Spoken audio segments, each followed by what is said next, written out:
आज का जो हमारा लेक्चर है वो वेरिएबल्स के बारे में है कि हम सी प्लस प्लस में वेरिएबल्स को क्यों यूज़ करते हैं और इनको जो यूज़ करने का तरीक़ेकार है वो क्या है।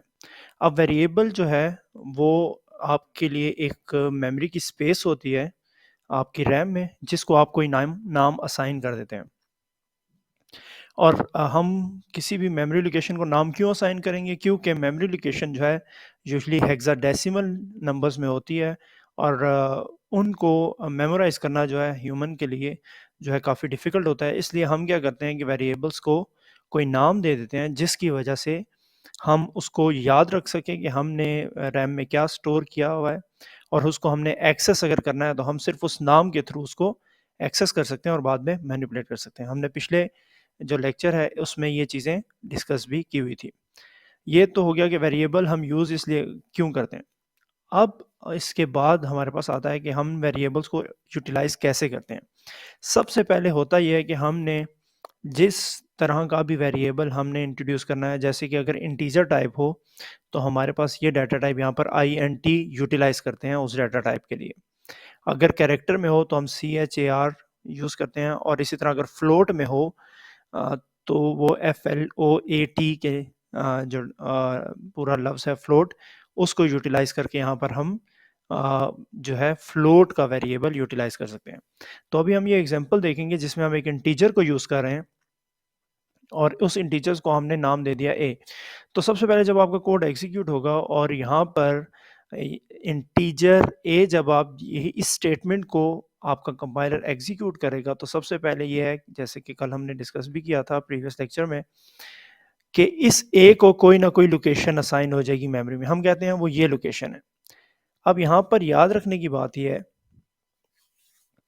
कि ये जो मेमोरी लोकेशन है, इसमें पहले से कोई गार्बेज वैल्यू हो सकती है। गार्बेज वैल्यू ऐसा है कि जब भी आप रैम से कुछ डिलीट करते हैं तो वो परमानेंटली डिलीट नहीं होता, कुछ ना कुछ रेसिडुअल वैल्यूज़ वहाँ रह जाती हैं।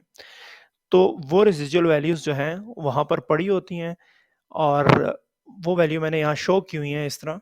कोई भी रैंडम सी वैल्यू यहाँ लिखकर मैंने शो की हुई है कि यहाँ पर हमारे पास पहले से कोई वैल्यूज़ पड़ी हुई हैं। अब होता क्या है कि जब हम इस तरह a इसको असाइन करेंगे तो सबसे पहले ये है कि इस लोकेशन का, और ये याद रखिएगा कि जो इंटीजर होता है उसको 4 बाइट्स चाहिए होते हैं एक इंटीजर को स्टोर करने के लिए।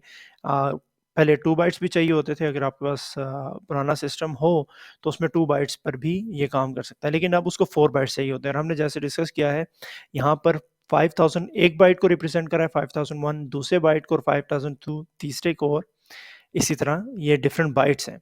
तो जब 4 बाइट्स चाहिए होंगे एक इंटीजर को, तो इसका ये मतलब हुआ कि ये जो लोकेशन है, यहाँ से लेके अगर हम कहें 5000 से लेके 5003 की लोकेशन जो है वो असाइन हो जाएगी हमारे जो a है। इस स्टेटमेंट के बाद उस a को जो है क्या असाइन हो जाएगा, उस a को ये सारी लोकेशंस असाइन हो जाएंगी।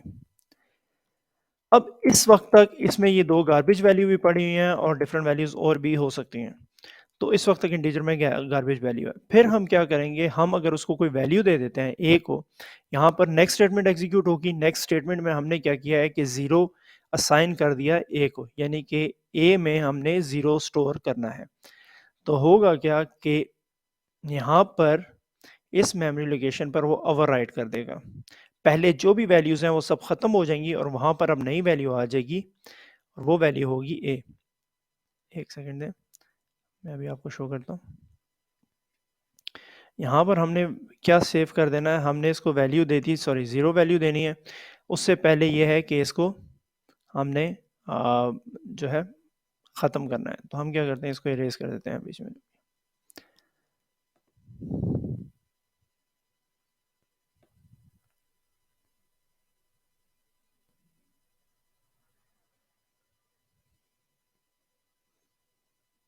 अब क्या होगा, ये 4 के 4 बाइट्स जो हैं ये आपकी वैल्यू स्टोर कर रहे हैं, और वो वैल्यू है 0। अब 4 बाइट्स हमें क्यों चाहिए होते हैं, ये एक्सप्लेनेशन मैं किसी और लेक्चर में रख लूँगा, क्योंकि जब नंबर सिस्टम्स अगर आपको पहले से पता हो तो फिर it is very easy to understand कि हमें 4 बाइट्स ही क्यों चाहिए किसी एक इंटीजर को स्टोर करने के लिए। अब क्या होगा, यहाँ पर जो वैल्यू स्टोर हो जाएगी वो आपकी वैल्यू है 0। ठीक है, अब यहाँ पे 0 आ गई। अब जब हम इससे अगली स्टेटमेंट पे जाएंगे तो सी आउट क्या करता है, जब भी डबल इन्वर्टेड कॉमर्स में कोई चीज़ें लिखी होती हैं, वो चीज़ें स्क्रीन पर एज़ इट इज़ जो है, वो क्या होती हैं, आ जाती हैं और उसके बाद जो चीज़ विदाउट इन्वर्टेड कॉमास होती है, वो एग्ज़ीक्यूट होती है। अब यहाँ पर ए है और वो एक वेरिएबल है, तो होगा क्या कि आपका प्रोग्राम जो है, वो जो भी मेमोरी लोकेशन ए को असाइन है, वहाँ पर जाएगा और वो वैल्यू क्या करेगा, वहाँ से उठा के लाएगा और आपकी स्क्रीन पर उस वैल्यू को आउटपुट कर देगा। अब इसके बाद नेक्स्ट स्टेटमेंट में हमने ए को एक वैल्यू असाइन कर दी है जो कि 10 है। अब क्या होगा कि ये जो वैल्यू यहाँ पर 0 थी, इसकी जगह जो है यहाँ पर अब हमने 10 स्टोर कर दिया और हमने इसको ओवरराइट कर दिया। इसको हम कहते हैं कि हमने इसको ओवरराइट कर दिया। अब पहले वाली वैल्यू खत्म हो जाएगी और अब यहाँ पर नई वैल्यू आएगी और वो है 10। अब क्या है, उसके बाद नई स्टेटमेंट है और वो वही है कि सी आउट फिर value of is a is. अब ए की वैल्यू क्या है, वो रिप्रेजेंट करना है। तो होगा क्या दोबारा से कि डबल इन्वर्टेड कॉमर्स में जो चीज़ है वो एज इट इज स्क्रीन पर आएगी और उसके बाद जो डबल इन्वर्टेड कॉमर्स के अलावा है, अगर वो वेरिएबल है तो वैल्यू एक्सेस करके लाएगा, और अगर कोई कीवर्ड है तो वो फंक्शनैलिटी करेगा जो कि उस कीवर्ड को असाइन होगी। अब हम क्या करते हैं, इस तरह ये स्टेटमेंट जब एग्जीक्यूट होगी वो ए में जाएगा और जो भी वैल्यू इसकी करंट वैल्यू है वो उसको उठा के लाएगा और स्क्रीन पर आपको शो कर देगा। हम यही प्रोग्राम एग्जीक्यूट करके देखते हैं कि क्या ऐसा ही है।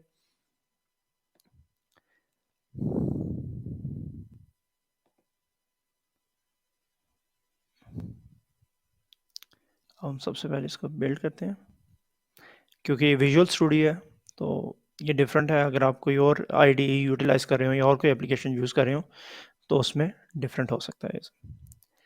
अब यहाँ पर क्या हुआ, अगर आप सही तरह इसको देखें तो यहाँ लिखा हुआ है value of A is equal to, और उसके बाद हमने स्पेसिस दी हुई थी, ये 0 लिखा हुआ है और उसके बाद वैल्यू ऑफ ए इज जो दूसरी आउटपुट की स्टेटमेंट थी यहाँ पर वो उसी के फौरन बाद आ गई है। अब ऐसा क्यों हुआ है, ये वैल्यू क्यों आ गई, क्योंकि इसके बाद हमने कोई स्पेस नहीं दी हुई, तो जो भी चीज़ उसके बाद आनी है वो इसी लाइन पर आ जाएगी। अगर हम ये चाहते हैं कि ये दोनों लाइनें दो डिफरेंट लाइंस पर हमें नज़र आए ऑन द स्क्रीन, तो हमने क्या चेंज लाना है, हम यहाँ पर ए के बाद एक एंड लाइन या एंड एल जो है इसको इंट्रोड्यूस करते हैं। इससे क्या होता है, इससे जो नेक्स्ट इसके बाद कोई भी चीज़ आपकी स्क्रीन पर आउटपुट होनी है तो वो नेक्स्ट लाइन में होगी। अब हम वही चेक करते हैं, इसको एग्जीक्यूट करते हैं।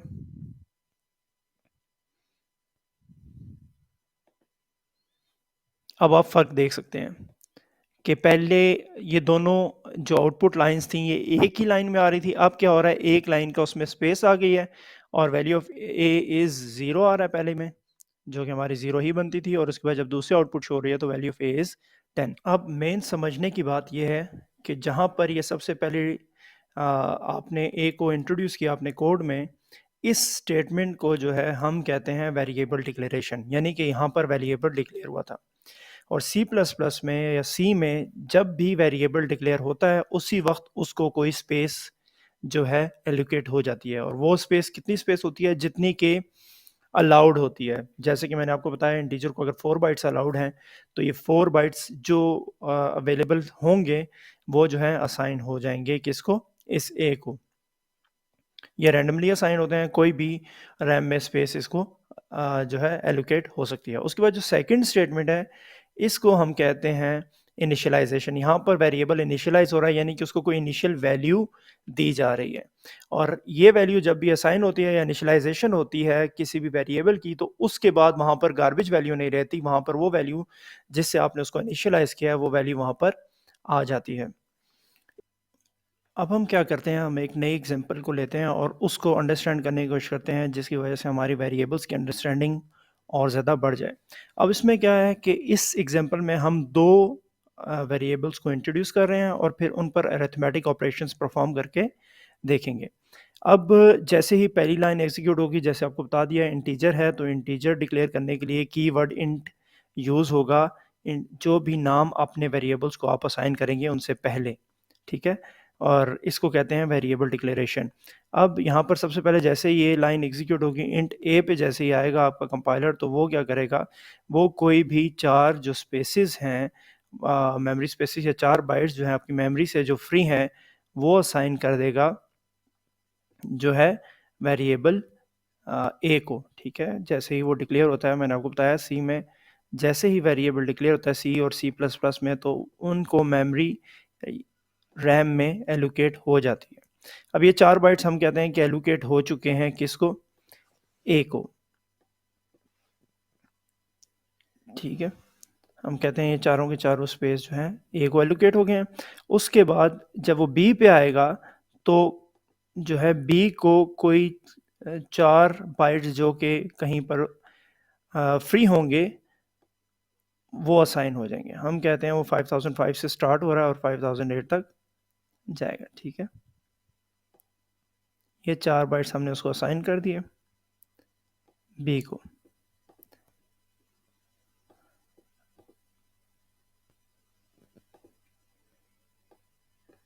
अब इससे जो नेक्स्ट लाइन है वहाँ क्या हो रहा है, वहाँ पर हम ए को, जिसको हमने कहा था कि वैल्यू जब उसको पहली इनिशियल वैल्यू मिलेगी तो उसको हम कहते हैं वेरिएबल इनिशियलाइजेशन। यहाँ पर वेरिएबल ए इनिशियलाइज हो रहा है, वो भी वैल्यू 10 से। तो जैसे ही ये लाइन एग्जीक्यूट होगी तो जो भी लोकेशन ए को असाइन है वहाँ पर ये वैल्यू जो कि 10 है वो स्टोर हो जाएगी। अब ये 4 लोकेशन हैं, ये 4 बाइट्स हैं इसको, तो हमने क्या करना है, हमने यहाँ पर इसको ये असाइन कर देना। हम कहते हैं इसको ये यहाँ पर वैल्यू असाइन कर देंगे, और वैल्यू क्या है हमारे पास, ए को 10 असाइन कर दिया, ठीक है। और इसी तरह नेक्स्ट स्टेटमेंट पे आ जाएगा, फिर आपको कंपाइलर नेक्स्ट स्टेटमेंट को जब एग्जीक्यूट करेगा तो वहाँ बी इनिशियलाइज हो रहा है, यानी जहाँ पर भी बी मेमोरी में है वहाँ जाकर इस वैल्यू को स्टोर कर दें। तो वो वैल्यू कौन सी स्टोर हो जाएगी, वो वैल्यू हो जाएगी आपकी 5।